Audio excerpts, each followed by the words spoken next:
তোমার কাছে আমি আর কিছুই চাই না। আমি লোকের মুখে শুনেছি জমা ভয় কমন হয়। যেদিন আমার যাওয়ার সময় হবে, যেদিন আমার সম্মুখে যমরাজ এসে দণ্ডায়মান হবে, সেদিন যমরাজের ভয়ে নিমিষের মধ্যে আমার স্মৃতিশক্তি নষ্ট হয়ে যাবে। সেদিন আমি আর এই জগতের কাউকে চিনতে পারবো না। সেদিন আমার ছেলে এসে আমাকে জড়িয়ে ধরে বলবে, বাবা তোমার কি হয়েছে? সেদিন আমার মেয়ে এসে আমাকে জড়িয়ে ধরে বলবে, বাবা তোমার কেমন লাগছে? কিন্তু সেদিন আমার ছেলে মেয়ের এমন মধুমাখা বাবাটা আমার কাছে অচেনা লাগবে। সেদিন আমি আর কাউকে চিনতে পারবো না। পদকর্তা বলছে, গুরুদেব তাতে আমার কোনো আপত্তি নেই, কিন্তু তুমি আমাকে এই আশীর্বাদ করো, সেদিন এই জগতের সব কিছু ভুলে গেল, তোমার চরণ খারার পবিত্র নাম খারা যাতে আমার বিশ্ববাদ না হয়। সেদিন যাতে তোমার চরণ স্মরণ করতে করতে, তোমার নাম নিতে নিতে আমি মৃত্যুকে আলিঙ্গন দিতে পারি। তাই পদকর্তা বলছে, হে গুরুর হয়ে চলো যেন স্মরণে থাকে, স্মরণে থাকে আমার প্রাণ পাখি যাবার আগে গুরু স্মরণ যেন স্মরণে থাকে আমার প্রাণ পাখি।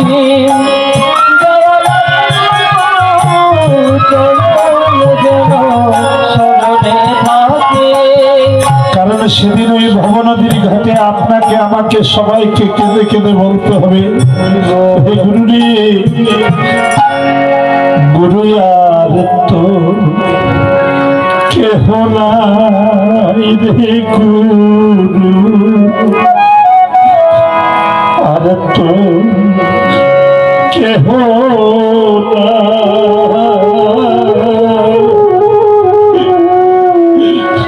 শেষের দিনে তোমায় যেন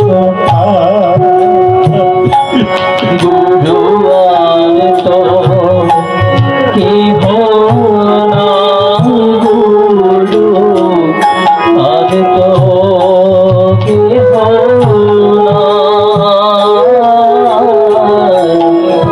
শেষের দিনে তোমায় যেন পায়, আর তো কেহ নাই গুরু, আর তো কেহ নাই। শেষের দিনে তোমায় যেন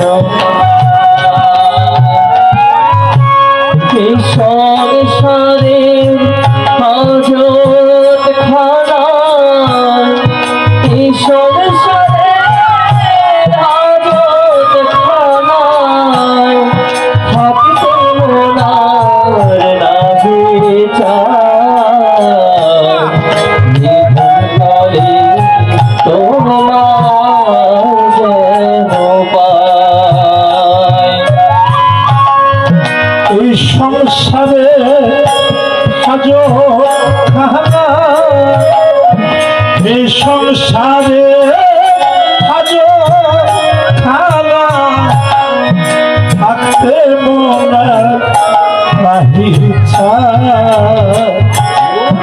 বিধান কালে তোমায় যেন পাই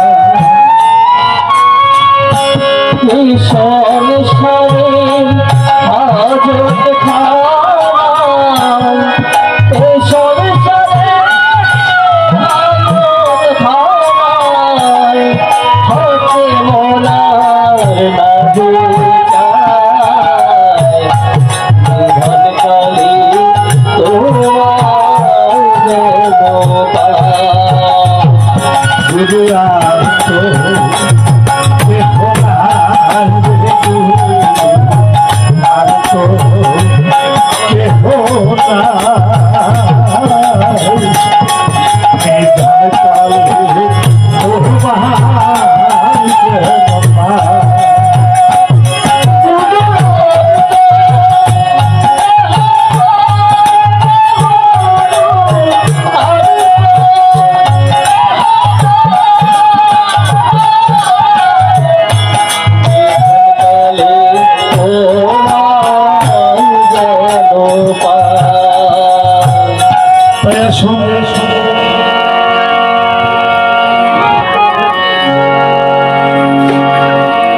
সেই গুরুদেবের চরণ দুলি মস্তকে ধারণ করে এবার আমরা পঞ্চতত্ত্ব ভজনে মনোনিবেশ করি। জয় শ্রী কৃষ্ণ চৈতন্য প্রভু নিত্যানন্দ শ্রী গদাধর শিরসাদি গৌর ভক্তবৃন্দ। জয় জয়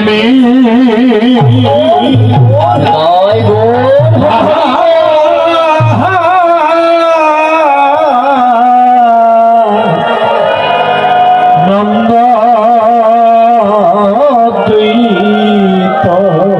গো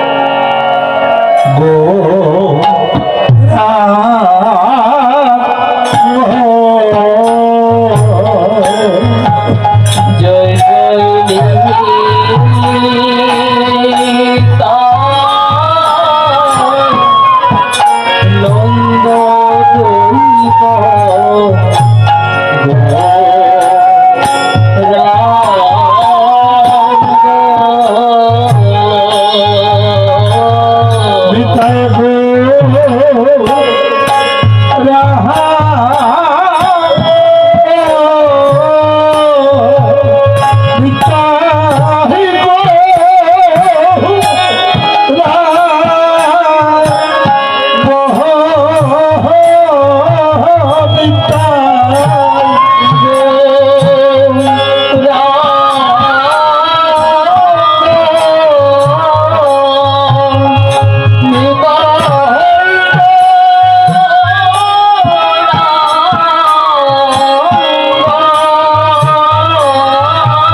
দেশে হলো শ্রী চৈতন্য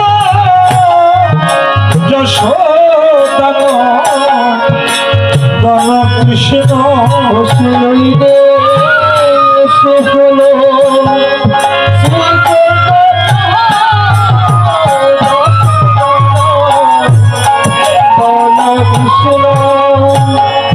শ্রী ভক্তগণ, এই কলিহত জীবকে উদ্ধার করার জন্য আমার দাপর যুগের ভগবান শ্রীকৃষ্ণ এবার গৌর রূপে নদিয়ায় উপনীত হয়েছেন। একদিন গোবিন্দ আমার রাধারানীকে কেঁদে কেঁদে বলছে, রায় তুমি যে প্রেম আমাকে দান করেছো তার কিঞ্চিত পরিমাণ প্রেম আমি তোমাকে দিতে পারিনি, কারণ আমি জানি না এই জগতে আমাকে যারা ভালোবাসে কান্নায় হয়েছে তাদের একমাত্র সম্বল। শুধু ভক্তগণ এই জগতে গোবিন্দকে যারা ভালোবাসে গোবিন্দ তাদেরকে শুধু কাঁদায়, কারণ আমার গোবিন্দ বলেছেন যে ধরে আমার পাশ আমি তারে করি সর্বনাশ, তবুও না ধরে পাশ তার হয়ে আমি দাসের। আজ গোবিন্দ আমার কেঁদে কেঁদে রাধারানীকে বলছে, হে রাই আমি কি জানি না জানো, তাহলে শুনো রাই, কইছেন তোমার প্রেম কইছেন মাধুরীমা, কইছেন কইছেন মাধুরীমা, কইছেন বাহাবে বিধে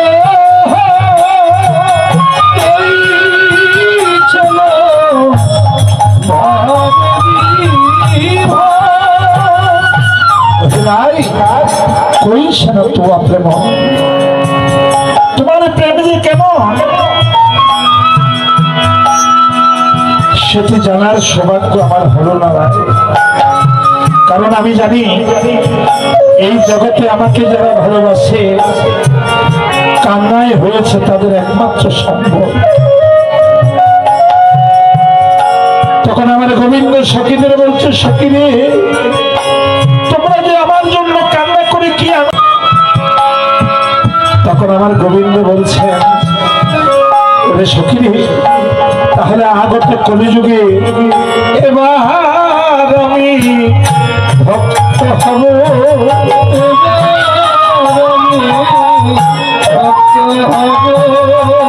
আমি কেঁদে জগৎ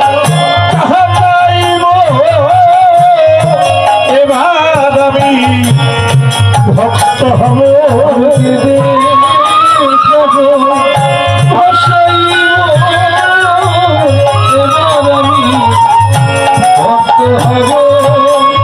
তখন গোবিন্দ সখীদের বলছে, সখী আমি যে ভক্ত হব বলছি, কিন্তু তোমাদের মতো করে তো আমি কাঁদতে পারি না, তোমরা কৃপা করে কি আমাকে উপায়খানা বলে দেবে? সখী উপায় বলে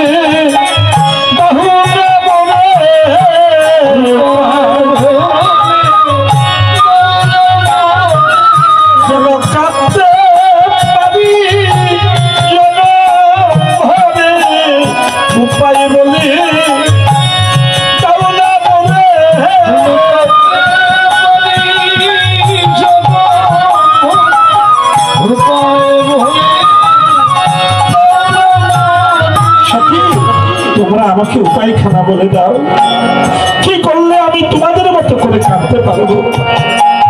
তখন সখীরা বলছে, প্রভু রে, যদি কোন শুদ্ধ কৃষ্ণ ভক্তের চরণ যদি তোমার অঙ্গে বাঁধতে পারো, তাহলে এই ভক্তের চরণ তোমার মনে তুমি হা কৃষ্ণ হা কৃষ্ণ কৃষ্ণ বলে কাঁদতে পারে।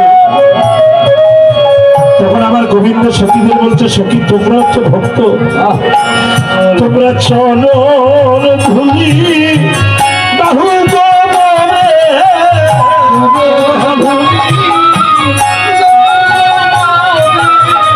কৃষ্ণ কাঁদতে পারি, চরণ ধুলি বাহু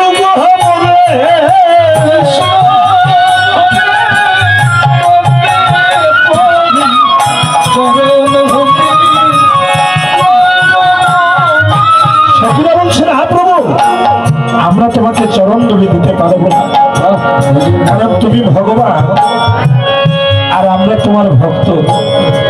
তোমাকে এই জগতে একজনই শুধু চরণ ধুলি দিতে পারে, সেটা হচ্ছে শ্রীমতী রাধারানী।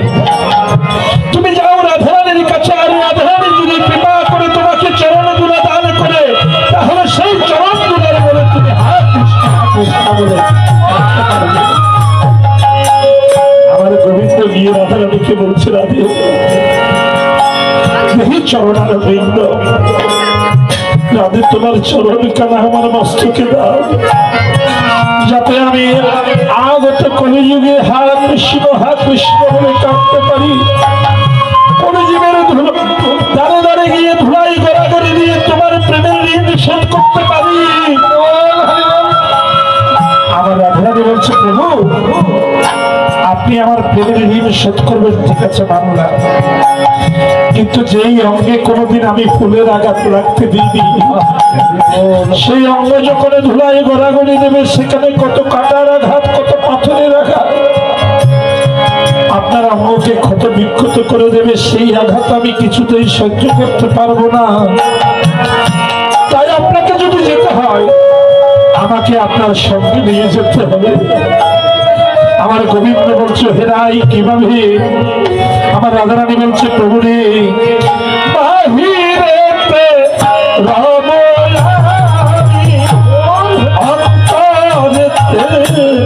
রবে তুমি,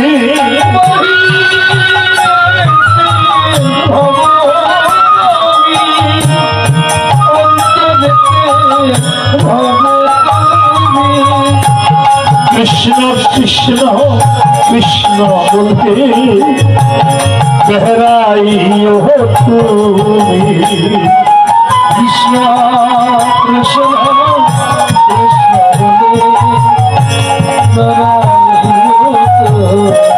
তখন সেদিন আমার গোবিন্দ বলেছিল, হেরাই ঠিক আছে, আগত কলিযুগে যাওয়ার সময় আমি ত্যাজি কালো করিব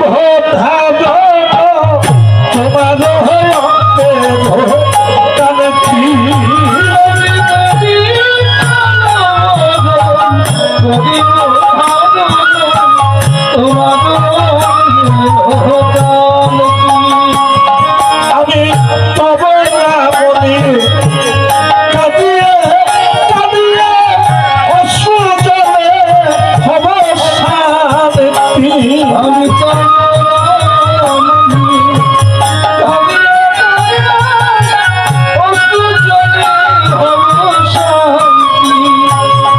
আমি কেঁদে কেঁদে বেড়াইব,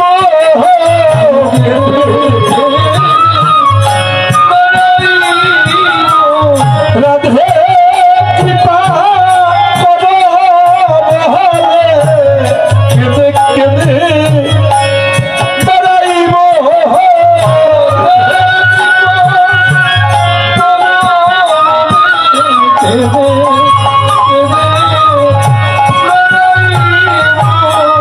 এবার রাধা কৃষ্ণ মিলিত তনু দুই দেহে এক দেহ হয়ে গৌরূপে এই কোলে হতর জীবের ভাগ্য আকাশে উদিত হয়েছে।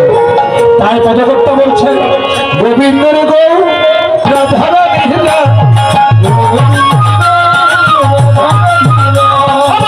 গোবিন্দের গৌ রাধারা লীলা, এই দিলে দিলে হলো সচিব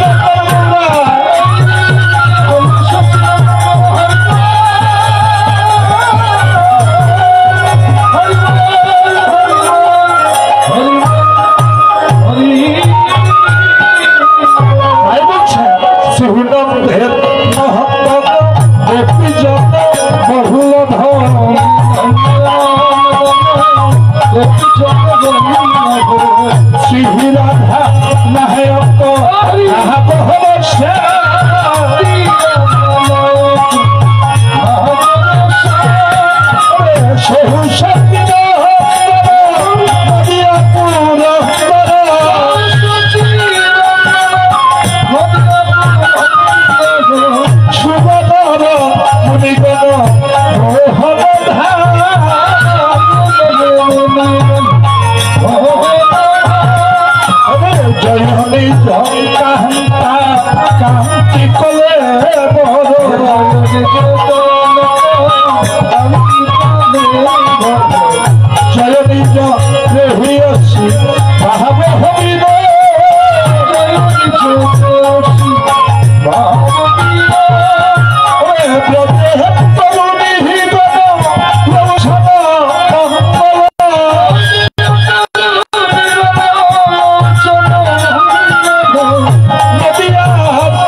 নামে রুচি জীবে দয়া বৈষ্ণব সেব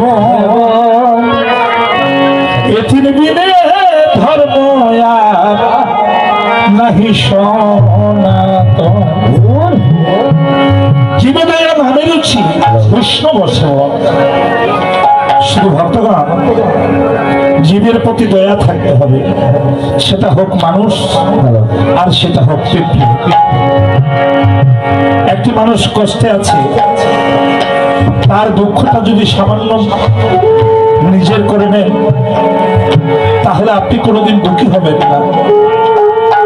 আপনি সুখে আছেন, আপনার সুখটা যদি একটু কাউকে ভাগ করে দেন তাহলে আপনার সুখ কোনোদিন কমবে না। স্বামীজি বিবেকানন্দ বলেছেন, জীবপ্রেম করে যেজন সেজন সেবিছি।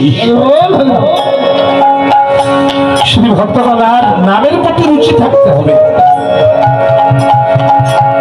নাম, যেই নাম সেই কৃষ্ণ ভজনে নিষ্ঠা করি,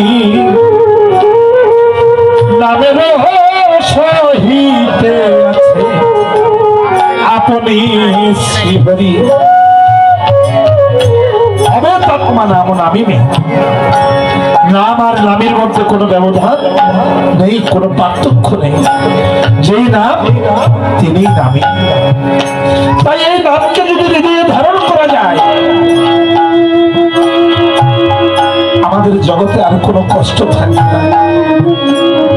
শুধু ভক্তগণ, তার একটা কথা বলি। এক কৃষক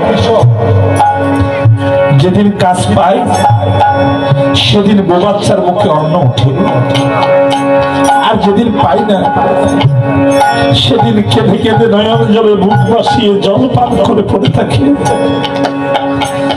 একদিন এক গ্রামে এমন উৎসব হচ্ছে, ওই রাস্তার ধারে কৃষক কাজ করছে। সাধুগুরু বৈষ্ণব ভক্তবৃন্দরা সবাই ওই পথ দিয়ে যাচ্ছে। আর এই কৃষক মনে মনে ভাবছে, কোনদিন তো এই হরিনাম সংকীর্তনে যাওয়া আমার হলো না। এখান থেকে বসে ওই সাধুগুরু বৈষ্ণবের চরণে প্রণাম জানাই, তোমরা যারা যাচ্ছ ভগবানের কাছে আমার কথা একটু বলো।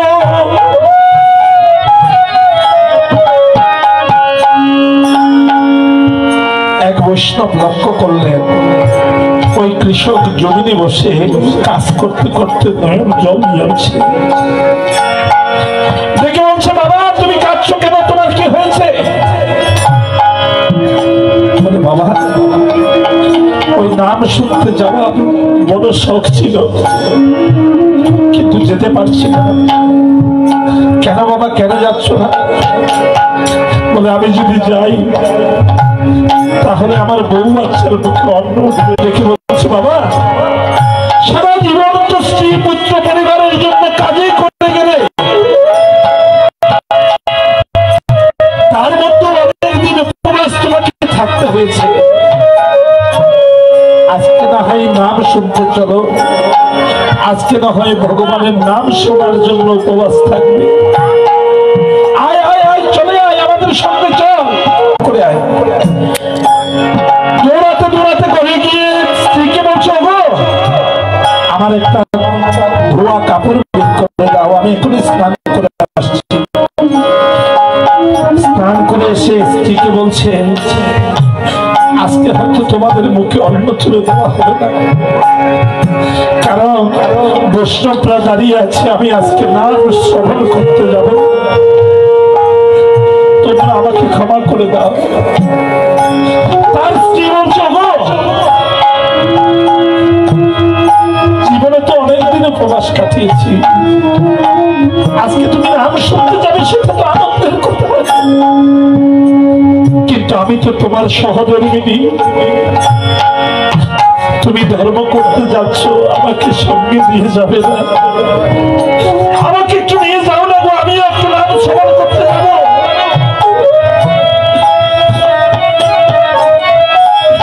আমাকে একটু নিয়ে যাও।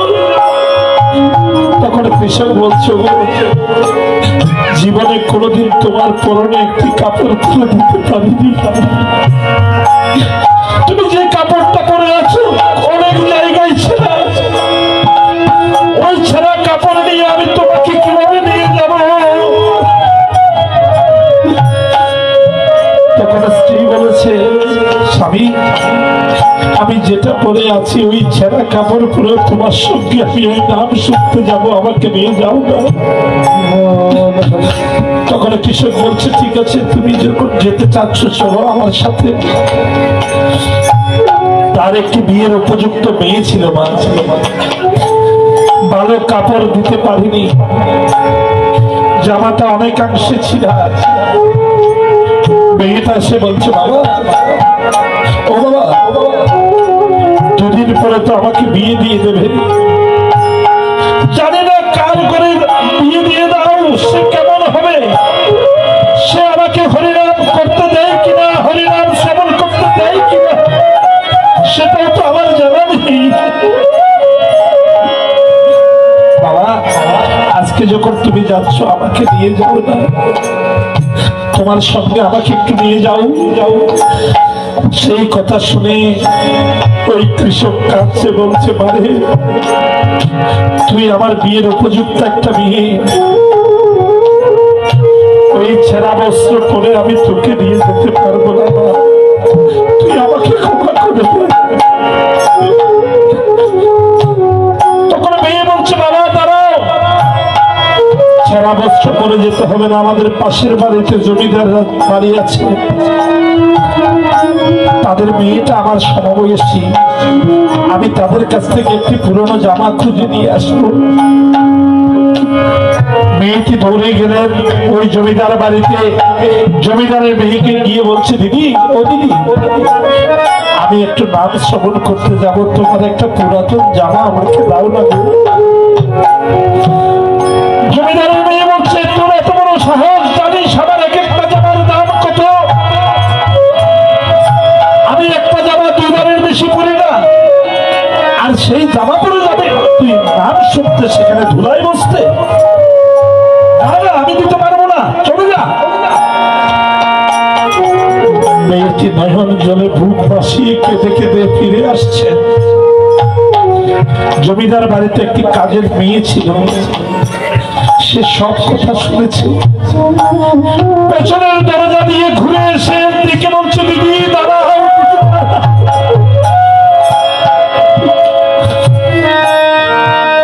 জমিদার আমাকে জামা দিয়েছিল পুজোর সময়, আমি সেই জামাটা এখনো পরিনি। আমি তোমাকে সেই জামাটা দেবো, সেই জামা পরে তুমি হরিনাম শ্রবণ করতে যাবে। কিন্তু আমার একটা শর্ত আছে দিদি, তুমি যে নাম শুনতে যাবে আমার জন্য তোমাকে কিছু আনতে হবে, কারণ আমি তো যেতে পারবো না, জমিদার আমাকে ছুটি দেবে না। ওই কৃষকের মেয়ে বলছে, দিদি আমার কাছে তো কোনো টাকা পয়সা নেই, আমি কি আনবো তোমার জন্য? টাকা পয়সা দিয়ে আনতে হবে না দিদি, তুমি আমাকে কথা দাও যে জামা পরে তুমি হরিনাম শ্রবণ করতে যাবে, সেখানে যখন ধুলাই বসবে ওই কাপড়ে যে ধুলাগুলো লেগে থাকবে সেই ধুলাগুলো তুমি আমার জন্য নিয়ে আসবে।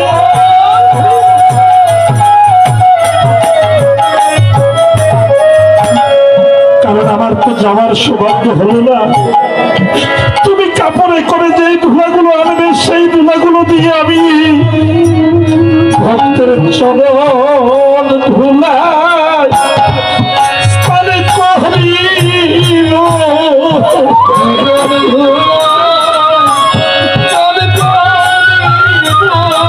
ভক্তের চরণ ধুলায় স্থানে করিব।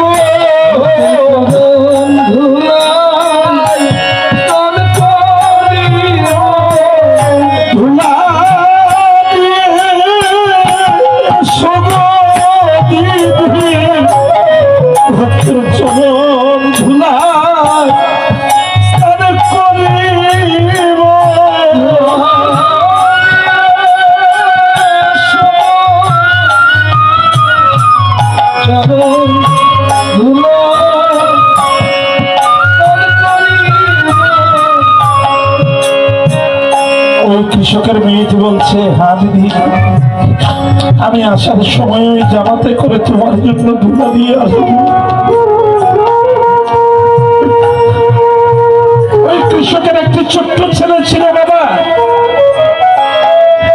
ওই ছোট্ট ছেলেটা এসে বলছে, বাবা তোমরা সবাই যাচ্ছ আমাকে নেবে না? কৃষক বলছে, বাবা তুইও চল, তোকেও নিয়ে যাবো।